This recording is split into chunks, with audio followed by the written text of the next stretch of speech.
So minimization problem involving mixed constraint is, so using the previous example, no, so we will only change the objective function into minimization problem instead. So nausab lang jud ang iyahang tawag ani objective function, na change lang jud siya, okay, into minimization problem. So solve the linear programming problem. For example ha, problem po ito, c is equal to 6x plus 4y, and subject to solve or constraint 3x plus 2y greater than or equal to 18. Next naman, 2x plus 4y equals to 20 and 2y less than or equal to 8. So we are going to minimize. So the solution will obtain the same result as the previous example. And the only difference that we must choose the lowest linear combination in the optimal solution. So which is 36. So therefore, decision is x equals to 4 and y is equal to 3 to have the lowest value of c is equal to 36. So doon po sa minimization involving mixed constraint class, take note ha.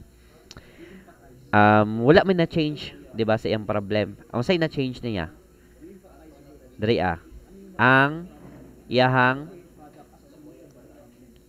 minimize. Okay, kay last ganiha is kuan man to siya, maximization man to siya. Okay, maximization man tong sa first na to. So wala na change siya. So minimize lang. So kung minimization, asa ka magbase? Sa iyahang lowest value nga extreme points. Okay, nasabtan? Wala ko giusab. No, mao lang gyapon ang solving ato. Pero pag minimization siya, i-check lang nimo kung sino po ang pinaka lowest value. Okay, na gets? Class?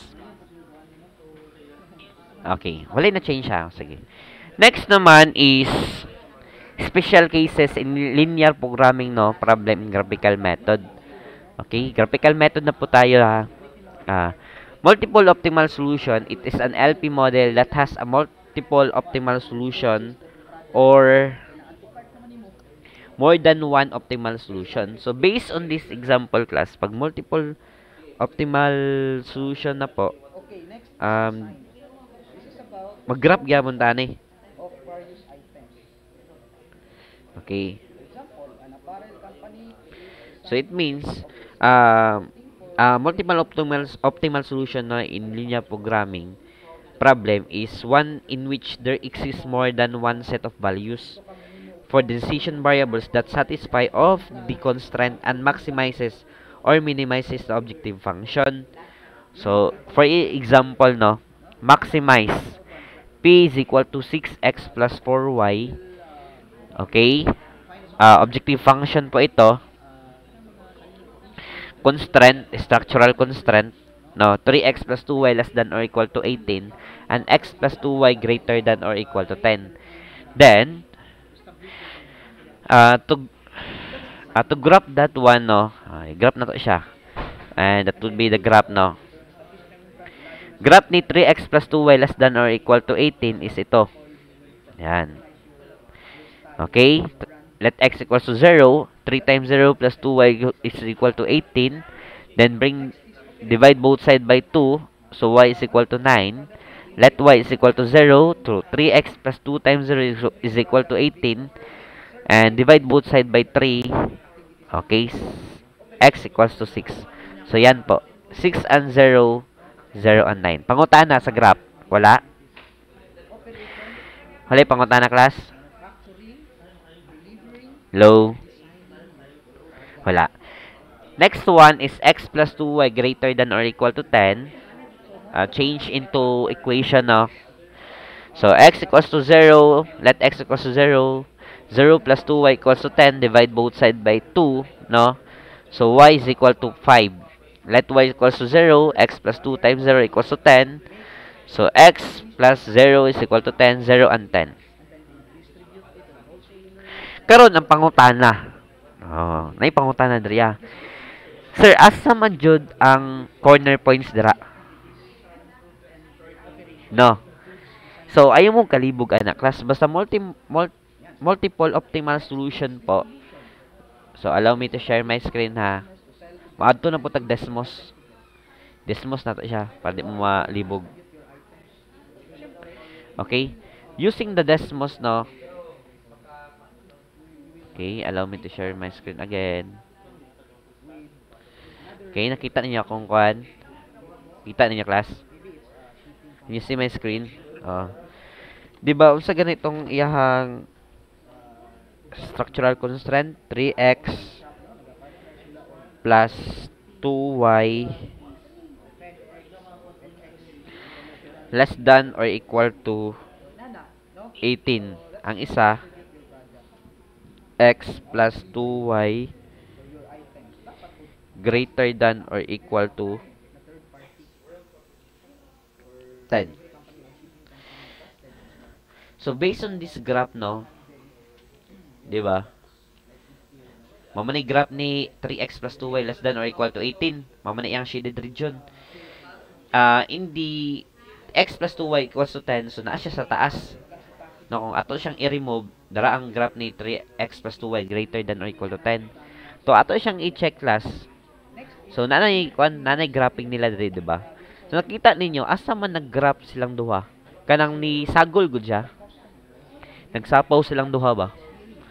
Naigo ang ilang mga region, mga bounded region. So, asa banda, naadre, di ba? Kita ninyo? Hello? Okay. Karon ang pangutana man gud diri, class is maximize man ta. So, asa man pwede ang ato ang corner points? Diri or so naadre dapita, di ba?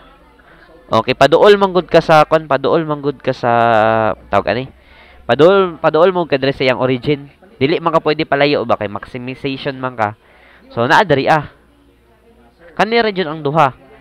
So using that one, no, balik ta diri sa to ang solving. So naa diri ang iyang feasible region, no, kani. Sabtan ninyo, class. Kung asa sila magsapaw ba ang duha ka line, ang duha ka region. Then using the elimination method, no, solve for the intersection of the lines which satisfy the feasible solution, which is the 3x plus 2y equals to 18 and x plus 2y equals to 20. Okay, multiply ba lang ng negative 3, no? So, negative 3x minus 6y equals to 30. Okay, copy lang na, no, para ma-eliminate siya. So, 2y minus 6y, negative 4y. 18 minus 30 is negative 12. Divide by negative 4. So, the result po is y equals to 3. Then, substitute, no, y is equal to 3 into the first equation. So, 3x plus 2 times 3 equals to 18. 3x plus 6. Okay, addition property of equality lang po. So, 3x divided by 3, both sides. So, x equals to 4. So, kani nga region, class, no, si 4 and 3 po yan. Okay, so muna yung corner points 0 and 5, 4 and 3, 0 and 9. Pangutana. Nan? Hello? Hello po? Wala pangutana?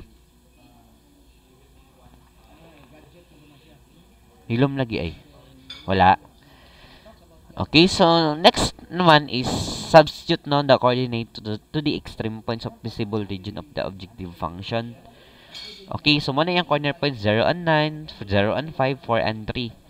So based on this decision, no, substitute lang ha sa values of the objective function.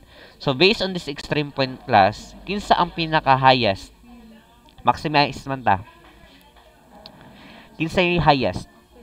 C 0 and 9. Ano pa yung isa? 4 and 3. So karon kinsa nga to ang final answer dira? Kanang duha. 4 and 3, 0 and 9. Pero it's up to you lang, class, no? Kung nata sa real life situation ani, it's up to you, no, kung kinsa yung gamiton ani. Pero ang advice ani 0 and 9, 4 and 3 to get the maximum amount of value, no? Sabdan, class? Nay pangutana, wala. Hiluman. So wala. So it means mao na ang